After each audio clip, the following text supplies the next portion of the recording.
Bom, nesta análise clínica detalhada, a gente tem um objetivo bem claro: desmistificar o famoso quinto sinal vital. Para quem atua na linha de frente, ter estruturas práticas para avaliar e tratar a dor não é só uma questão de garantir o conforto de quem está no leito, mas sim uma necessidade fisiológica pura. É a base da recuperação. Entender a fundo essas ferramentas de mensuração e as estratégias farmacológicas disponíveis faz com que a prática clínica fique muito mais segura e resolutiva. O nosso roteiro de hoje é bem dinâmico e focado em 4 pontos principais. Primeiro, o conceito de dor total. Segundo, as escalas de avaliação da dor. Terceiro, a avaliação específica no pós-operatório. E, para fechar, a analgesia pós-operatória e multimodal. Começando pela parte 1, o conceito de dor total e seus fundamentos fisiológicos e psicológicos. Olha, é fundamental ancorar a dor não apenas como uma simples reação biológica, mas como uma experiência super complexa. A anatomia desse alarme físico acontece em 4 passos muito bem definidos. Primeiro tem a transdução, que é quando a lesão no tecido aciona os receptores periféricos. Daí vem a transmissão, mandando esse alerta lá para cima, pela medula espinhal até o sistema nervoso central. O terceiro passo é a modulação, que age quase como um freio neural tentando dar uma segurada nesse sinal. E, por fim, a percepção, que é aquele momento exato da consciência subjetiva, onde o cérebro finalmente processa a dor. É um circuito vital, né? E cheio de detalhes. E aqui a gente tem um contraste clínico muito nítido e que muda tudo. A dor aguda é exatamente aquele alarme biológico vital em defesa do organismo sobre o qual acabamos de falar. Ela avisa sobre o dano tecidual e, via de regra, dura menos de 3 meses. Agora, na dor crônica, bom, aí a história é outra. O sistema nervoso central já sofreu alterações reais devido à neuroplasticidade. O alarme basicamente quebra. A dor persiste por mais de 3 a 6 meses, perde completamente aquela função de proteção e acaba se tornando a própria doença.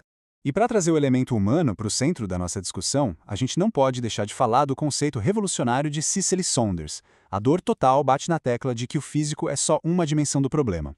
Fatores psicológicos, emocionais, sociais e até espirituais entram na conta.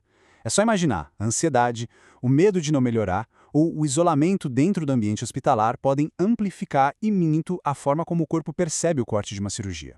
Um paciente com medo sente uma dor exponencialmente maior. Isso é um lembrete fortíssimo de que nós precisamos tratar a pessoa por inteiro, e não só o tecido que foi lesionado. Isso já nos leva direto para a parte 2, as escalas de avaliação e as ferramentas que se usa na prática clínica. Para transformar aquele sentimento totalmente abstrato e subjetivo num dado concreto, fazer uma boa anamnese é o primeiríssimo passo antes de prescrever qualquer analgésico. Na correria da beira do leito, mnemônicos salvam a vida. O ILIAD é um baita exemplo crítico. Avaliar o início da dor, a localização exata, a irradiação, o aspecto, a duração e a intensidade dá um mapa claro e preciso da situação. Sem esse rastreio, tentar intervir com medicação é literalmente dar um tiro no escuro. Falando em mensurar intensidade, a escala numérica que vai de 0 a 10 é o nosso padrão ouro para adultos conscientes e alfabetizados, simplesmente porque é muito rápida. Já a escala de faces apresenta categorias com descritores visuais super intuitivos.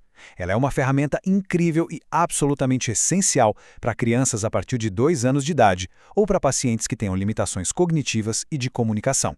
O paciente só aponta para a expressão facial que corresponde ao nível de sofrimento atual e pronto. Uma outra ferramenta clássica e muito discutida é a IVA, a escala visual analógica. Ela é uma linha contínua de 10 centímetros, medida lá no milímetro, que vai de sem dor até dor insuportável. A grande questão da IVA é que, apesar de gerar dados maravilhosos para pesquisas científicas rigorosas, ela exige uma certa capacidade de abstração na hora de marcar a proporção. É exatamente por isso que no dia a dia frenético de uma enfermaria, pedir um número de 0 a 10 costuma ser uma saída muito mais ágil e confiável. Seguindo em frente, vamos para a parte 3, a avaliação da dor pós-operatória, entrando de vez nesse contexto clínico específico. Dentro do ambiente de cuidados pós-operatórios, que é super dinâmico e desafiador, a avaliação correta é o que dita o ritmo da recuperação. Tem um marco operacional gigantesco aqui, a escala de Aldrich-Kraulik, muito usada na sala de recuperação pós-anestésica. Para alguém ter alta dessa unidade e ir para o quarto, a dor tem que ser classificada, no máximo, como leve. Isso não é uma simples questão de comodidade, é um requisito fisiológico de segurança estrito. O paciente só sai de lá se esse critério rigoroso for atendido. Certo, mas com todas essas escalas preenchidas e dados na mão, a grande pergunta que fica é a seguinte: como é que a gente transforma esses números em um plano de ação prático, concreto e sinérgico para o pós-operatório. E exatamente isso que vemos na parte 4, analgesia pós-operatória e multimodal, o nosso verdadeiro plano de ação. A estratégia central aqui exige que a gente abandone terapias isoladas baseadas em um único medicamento. A dinâmica da famosa escada analgésica mostra uma abordagem em degraus. A fundação começa com medicações não opioides, como AINES, e analgésicos simples, junto com os adjuvantes. Só depois a gente sobe para os opioides fracos e apenas quando for absolutamente necessário, vamos para os opioides fortes. A ideia nunca é pular para o topo logo de cara, mas sim construir uma base robusta que potencialize o alívio e diminua a dose das drogas mais pesadas.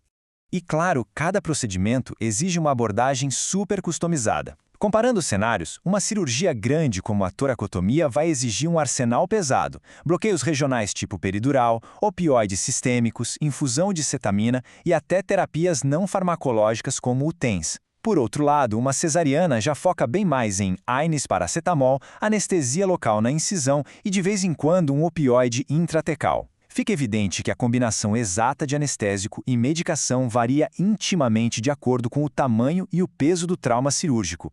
Para sintetizar as regras de ouro desse tratamento multimodal, o princípio máximo é evitar opioides sistêmicos desnecessários. Quando a gente combina medicamentos que agem em pontos diferentes do trajeto da dor, cria-se o famoso efeito poupador de opioide. Integrar mecanismos centrais e periféricos, manter o uso contínuo de AINES e paracetal e apostar em terapias não farmacológicas reduz de forma drástica o risco de complicações e de dependência no longo prazo. No fim das contas, a dor foi declarada o quinto sinal vital, tendo a mesma urgência que uma pressão arterial ou a frequência cardíaca. O rigor na hora de avaliar e a precisão em tratar através dessa visão multimodal são o que garante uma reabilitação digna e realmente segura. E a provocação final que fica para nós hoje é esta: se aliviar o sofrimento é uma prioridade biológica absoluta, com que frequência será que uma simples falha em preencher uma escala não está, de forma silenciosa, estagnando toda a recuperação do paciente? É algo profundo para levarmos para a prática diária.